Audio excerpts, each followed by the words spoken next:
What if I told you that there was a way to guarantee that your platonic best friend, yes, the one you secretly crushed over for the last 5 years, would finally love you back?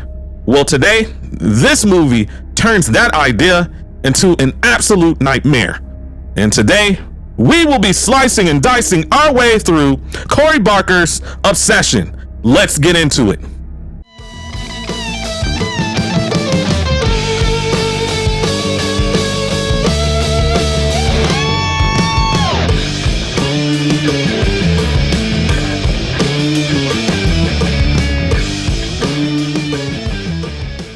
Two brothers, one obsession with horror. I'm Kevin. And I'm Ryan. And we are the Fright Brothers! Well, Ryan, it's been a groundswell as far as horror over this last week or so with the Obsession movie. Ryan, what have you heard about this movie? Well, everybody has been raving about this movie. It's getting all this hype. It's got a 94% on Rotten Tomatoes right now. I think at the time we saw it, it had 97. And people are really loving this movie. They're doing longer YouTube videos than normal, giving it praise, saying it's the best of the year. I've heard it all about this movie. So yes, I've heard people call it a masterpiece. There's been a few YouTubers out there who've been calling this movie a masterpiece during the time opening day that it came out, saying it was a masterpiece. It's the best movie of the year. Someone in the movie, and we'll get into it, they're saying that she should win an Oscar for this movie. And it's quite interesting, don't you think, Ryan? I think the hype is I think it's a little overhyped. Just a little bit overhyped. We think it's a little bit overhyped, but there's some merit to this movie. I really enjoy Cory Barker being a first-time director. Of course, he's directed short films, but first time on the big screen directing. He did a great job.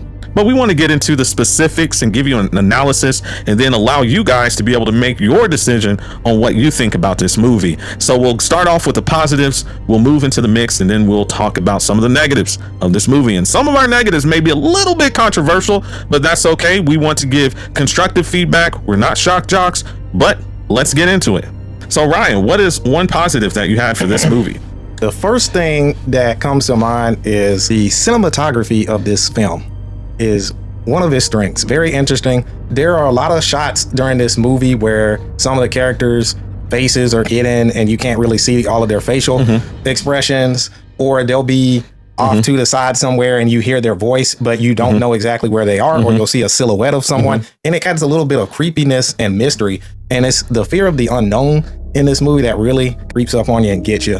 So that's where this movie's biggest strength for me is, and my first positive. What about you? I also saw a similar point of view there as a positive. I really enjoyed the lighting. I think that there was a new DP who was responsible for the lighting.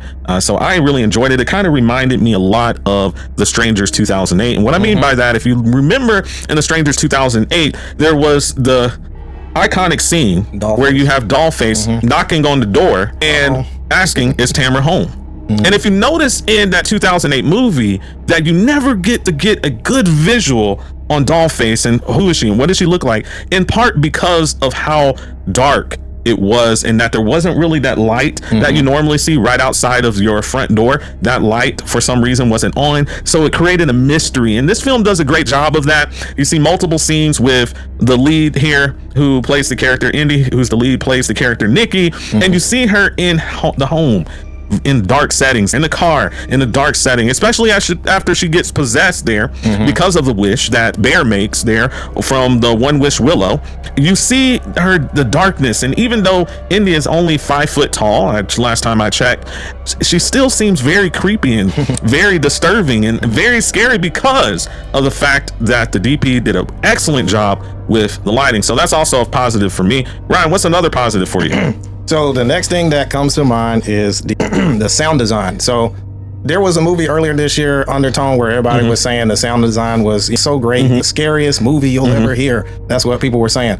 Well, this movie, I'm going to have to say, is scarier than Undertone, and I think the sound design was better because there are just scenes where, like I was saying before, you hear the lead, Nikki, you hear her talking, but you don't know where she's at. Or you'll hear her doing something in another room and it's like the sound is amplified and you're wondering what's going on because you don't know what this character is capable of. You just know that there's something very off with her and she's behaving very bizarrely all throughout the film. There's one scene where she's just standing in a corner at 3 a.m. in the morning staring at our other lead, who is the character of Bear, while he's sleeping, and he wakes up and he hears her say, "Go back to sleep." And it's like those little things like that.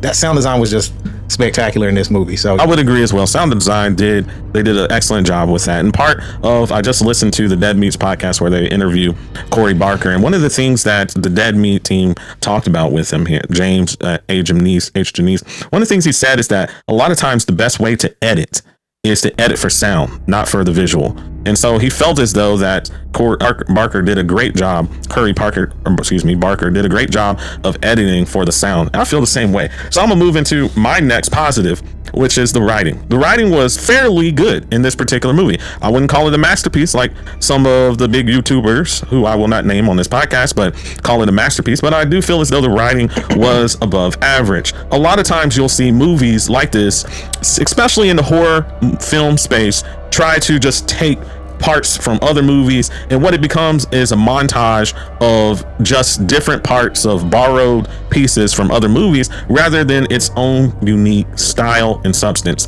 Here, there was not that many tropes in this movie. I will talk about some of the few tropes in my negatives and also mixed section, but for the most part, there wasn't that many tropes. We get some new stuff about what it's like to be on the line with a customer service agent who does not want to help you when you're facing one of the biggest traumatic experiences of your life. We also get to see what it's like to go into a boutique shop and to be looking around and asking for help, and the cashier or the brand representative at the shop could care less, and you think that they're talking to you, but they're actually on their phone using their earbuds to communicate with whoever it is they're talking to while they're supposed to be working and helping you out. We get the idea of what it's like to be in a platonic relationship, but want something more than just a platonic relationship with the person that you're in that relationship with. We get to experience unrequited love. What is it like to love someone that doesn't love you back? What is it like to force someone to love you who doesn't really love you in the way you would like? All of these things, while we experience those in real life, rarely do we see these types of things depicted in a horror film, which is why I enjoyed this movie. Any more positives, Ryan? I'll agree with you on the story was definitely pretty good. It wasn't overly convoluted, and it developed over the film. And it explores a lot of things like what you were talking about. One of them being toxic relationships being one, and then being in a relationship with someone who is domineering or controlling the other person in the relationship. So it definitely touches upon a lot of different themes, and I think it does a good job, and it makes it scary. So, and my last positive about this movie, which many YouTubers with large channels have pointed out, is Indy Navarrette's performance. It's a great performance. Now, do I think this is Oscar-worthy performance? Not quite.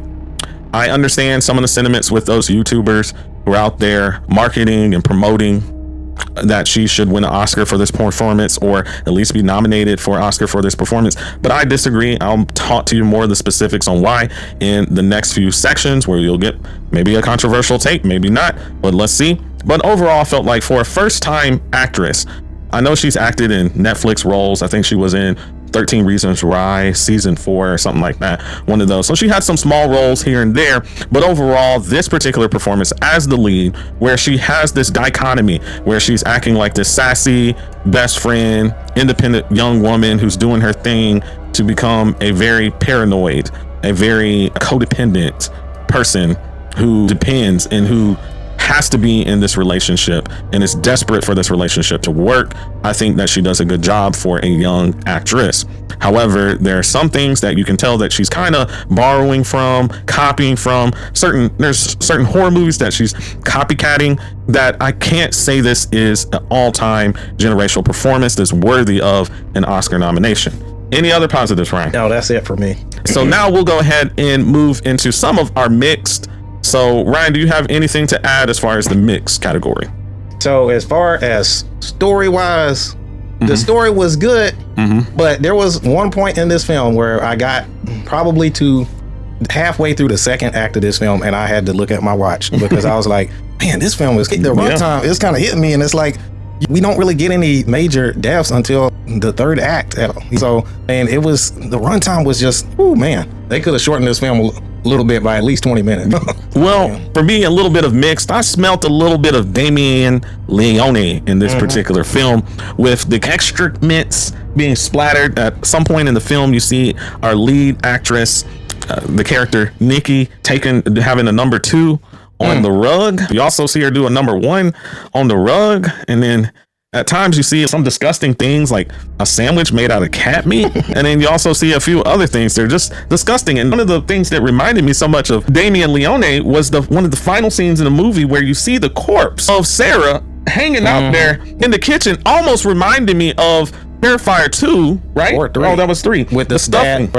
And with the dad as the mother in Terrifier 2, and she's beheaded. He's stuffing. And then so you see this, and it was bizarre for me because this film that was supposed to rely on a lot of parts of real world experiences, having a best friend who you love, but she doesn't love you back. A lot of guys have experienced it. Sure, a lot of women have experienced it with guys.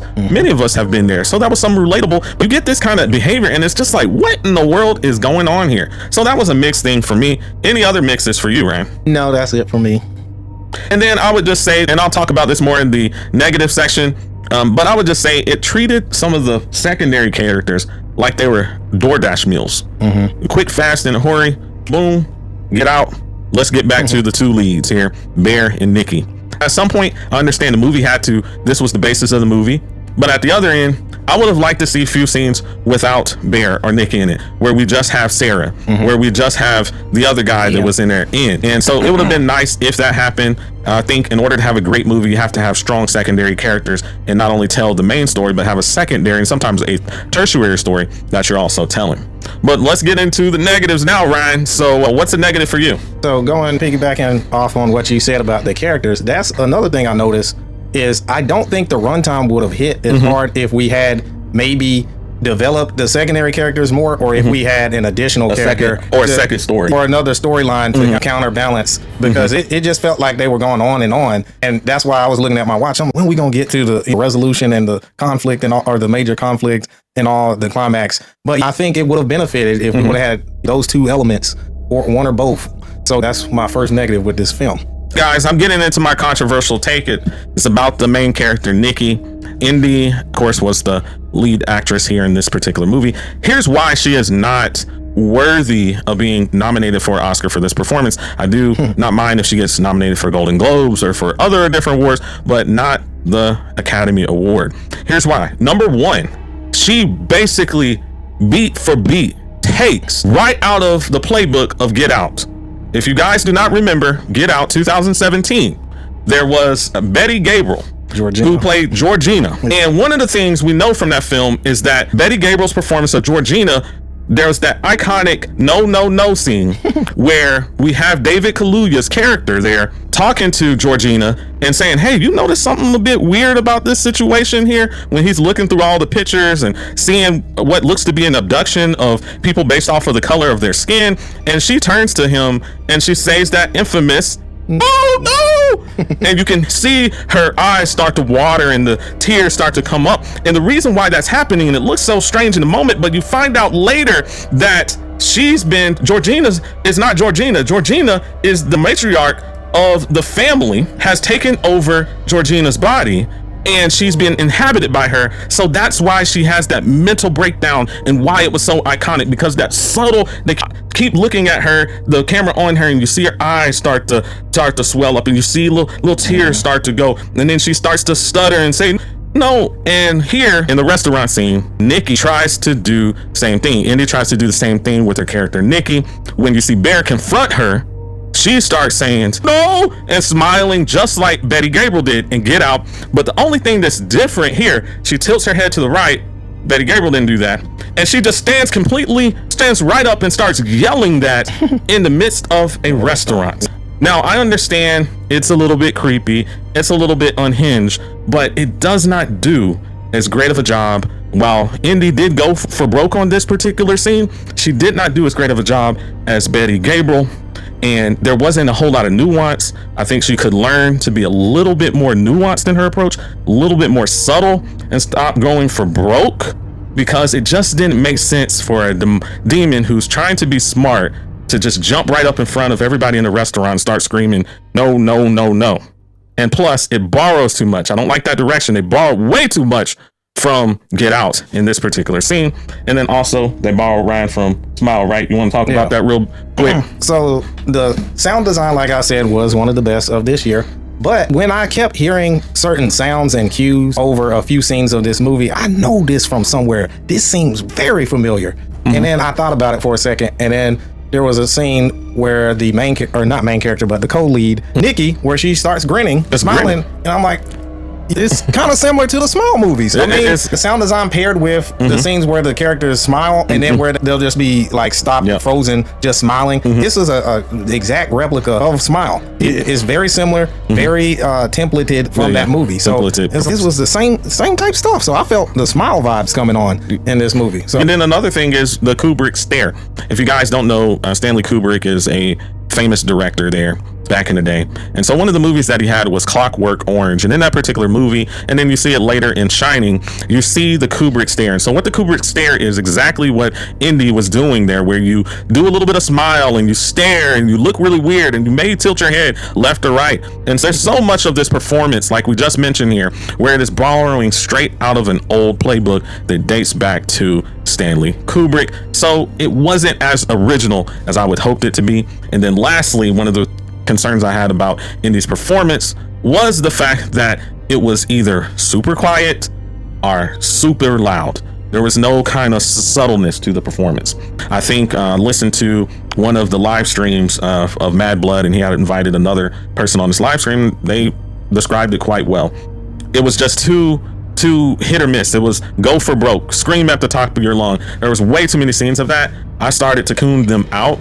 And I know some of you on WeWatch, if you watch it again, you'll start to tune it out because it's just way too irritating with the loudness and the provocation there through loudness and screaming. So those are the things why I don't think her performance is quite up to par to be nominated for an Oscar. However, I do think Indy, you did an amazing job. I know this, you're a very new actress here in the game, big screen, but you're going to get a lot of roles from this, and we would love to see you win and keep climbing and keep improving and getting better and becoming an Oscar-winning actress at some point in time. Ryan, any more negatives for you? So there were a couple of things in this movie that didn't make any sense. One of them, the biggest one, is I don't know anybody that is going to stay in a relationship or a house per se, or a certain scene, or allow someone to stay in their house if they are displaying the certain type of behaviors that we witness in this film. Particularly, as I had said before, we had Nikki, who was in the corner of Bear's bedroom. It was very dark corner. You couldn't even see her face or anything, but you could hear her talking. She is staring him down, and you hear her voice say, go back to sleep, while he wakes up, and it's 3 o'clock in the morning, and she's just in the corner just staring. And you see the silhouette. You're just like, who in their right mind is going to allow that person to stay in their house? Along with, you said, someone that gives someone a cat sandwich, or a cat sandwich, and then also cuts their hair. A reasonable person would never. That dish didn't make any sense. Any person with a brain cell would not stay in that situation. Exactly. And then the other one is the scene where he's asleep or he wakes up, it's 2 or 3 a.m., gets the text message from the other girl that he works with at the store. Her name is Sarah. So he gets the text and she says she need to tell him something. He's like, oh, just text me. And she's like, no, I need you to come to the park, meet me at the park. It's 3 a.m. in the morning. And he's like, okay, I'm coming. And then we're as the audience, we're all in fear because we think that Nikki is going to wake up at some point, which she does, but she's still flipping in between the real Nikki and the Nikki that's being brainwashed per se. And so he's able to escape out of the house. He gets there, and then in your right mind, it just doesn't make any sense. Real people don't do that. Nobody. Who do you know? She would have just sent him the message on what she needed to tell him. Exactly. But that just didn't make any sense. That's in part because they don't even develop Sarah as a character. Had they have taken the time to develop her, we have a few scenes of seeing her going and thinking through what her next steps in life would be. And then we see her talking one-on-one throughout times, or maybe flashbacks of her talking with Bear one-on-one about her vision for her future, and maybe a future where there's the alluding of her and him together, then that would have made that scene a little bit more impactful. But because they didn't do that and they spend too much time on primary characters, that scene was meaningless to us. Now, moving on to segue into what I was saying is just that my negative is that I didn't like the fact they didn't develop Sarah. They didn't develop her at all. here you have this gorgeous secondary character who is not being developed. We only see her in scenes where Bear is present or scenes where Nikki is present. We don't see her alone. Also, we don't see Ian alone, but I got a little tired of Ian because he played the one trick pony with his jokes and stuff. But I would like to have seen a little bit more of Sarah's character.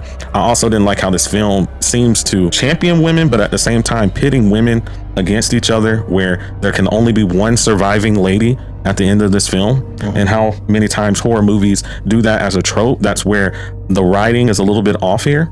We can't have two women survive in the film. Oh, I thought we were supporting and championing women, but somehow you fall into the old misogynistic trope that only one woman can survive. So I didn't like that. It reminded me of Amber and Tamara are in Scream 5. Oh, yeah. So Amber and Tamara in Scream 5. It also was reminiscent of Obsessed, the 2009 movie, where you had Beyonce and then the other lady, and they have to duke it out until only one of them survives. It's this trope that's been around for a while. I didn't like it. I didn't like the fact that Sarah didn't really get a role in this movie. Ryan, any other negatives for you? No, I can go back to saying it just needed to be shorter because that movie was long. So other than that, no. Well, Ryan, let's get into our awards for this movie. So Ryan, what scene do you award the Crown Carnage for the best horror scene in this movie? So this one is probably going to be one that resonates with a lot of people. And that is going to be the scene in the car scene where Sarah and Bear, they're just talking in the car. And I saw this coming a mile away because of the way the camera was angled at the driver window. It would just keep sitting at the driver window and show Sarah. And the way she was, looking at Bear. Where her back was turned to the window. Yeah, and then you see all of a sudden out of the focus, there's an something headed towards the door. And it's Nikki. And Nikki, I don't know what she broke the window with, but she busts the window open, grabs Sarah's head and starts banging it just constantly. Boom, boom, just keep banging it until it's basically nothing but she don't have a face anymore. It's gone. Her face is gone. And she's just done. Man, that was a brutal. It was brutal. Very brutal. Saying that was some terrifying stuff right there. So that's going to be the Crown Carnage. It was definitely, I would agree with you on that one. And then moving on to the worst scene, the monkey misfire of this movie. What was the worst scene in this movie? So that is going to go to Mr. Ian's death scene where he walks in on Nikki and Bear on the couch. He hears them, I guess they're bickering or something. And he walks in and then she somehow has some type of revolver in her hand and just pops him right there. And it's almost like it was, she didn't even aim. He didn't even look or aim, just revolver, boom. Got the skills of a Navy SEAL. So she just hip shot him right there and he just died. I was like, what? And it's like they waited till the end of the climax of the film for that to happen. So that's got to be the lamest scene. Well, moving into your final verdict. So this movie is definitely, so far, I'd have to agree with a lot of the critics. It is one of the best of the year. Now, it's not as good as they keep saying. They act like this is a generational film type movie. So no, it's not that, but it definitely is one of the top tier movies of the year. So I'm going to go with a growl on this one. So what about you? Well, for me, I would also go with a growl. This particular film is synonymous with movies like Barbarian or Weapons, written by Krager recently, where you have an up and rising director who started off on YouTube and now has become a director and is producing some original content. A lot of it lands, some of it does not. It's not quite a Weapons or not quite a Barbarian, but it's close enough that I'll put it in the same category.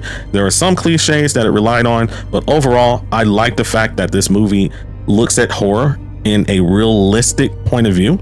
While there are at times some things that are Damien Leone-esque that probably shouldn't be in the movie, for the most part, I think it relies on realism in order to convey the feeling and concepts of horror around relationships. So I would give it a growl. It's definitely up there with one of my favorite horror movies this midpoint of the year. So Ryan, what are we working on? So we're working on Evil Dead 2 and Army of Darkness coming up soon. Awesome. So guys, we would like to know, what are your thoughts about Obsession? If you haven't seen the movie, I do recommend you go and see it for yourself. Don't rely on what we say or what the big YouTubers say. Go see it for yourself. Remember, be critical, think for yourself, make your own decisions, and come to your own conclusions. And remember, Fright Fam, be watchful.